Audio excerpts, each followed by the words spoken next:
55 anyos na kandidato sa pagka-barangay chairman sa Bayambang, Pangasinan, patay matapos na maatake sa puso. Naka-alerto si Jasmine Gabriel Galban. Patay ang 55 anyos na kandidato sa pagka-barangay chairman sa Bayambang, Pangasinan matapos atakihin sa puso. Incumbent barangay chairman ng Bicol Norte ang biktimang si Jessie Abalos. Tuloy-tuloy raw ang pangangampanya ni Abalos kasama ang kanyang partido. Sa ikatlong araw ng kanilang pag-iikot, dumiretso pa raw siya sa isang lamay at birthday party. Kinagabihan, nakaramdam na raw ng kakaiba ang biktima kaya dinala sa pagamutan. Pero binawian siya ng buhay.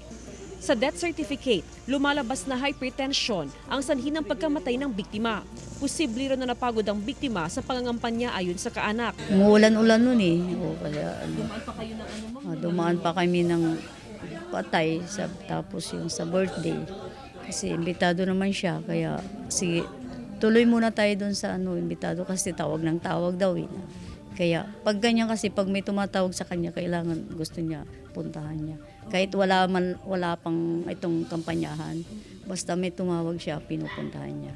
Ayon sa Health Authority, isang serious condition ng hypertension. Ang pagkakaroon ng healthy lifestyle at balanced diet ang pinakamabisang sandata laban sa alta presyon. Yung sobrang pagod, ma'am, siguro po hindi sa nakaka-cause mismo ng hypertension, pero nakakapag-trigger po siya na lalo pong pataasin yung presyon ng dugo doon po sa mga taong mayroon ng hypertension. Samantala, sa panuntunan ng COMELEC, matapos mamatay si Abalos, tanging ang kanyang may bahay ang pwedeng humaliling tumakbo bilang chairman sa kanilang partido. Sa likod po kasi nung COC noon, Certificate of Candidacy, nakalagay doon kung sino yung pilalagay niya na papalit sa kanya. At limited lang po doon sa spouse. Nagsumiti na ng Certificate of Candidacy sa pagkabarangay chairman ang may bahay ni Abalos.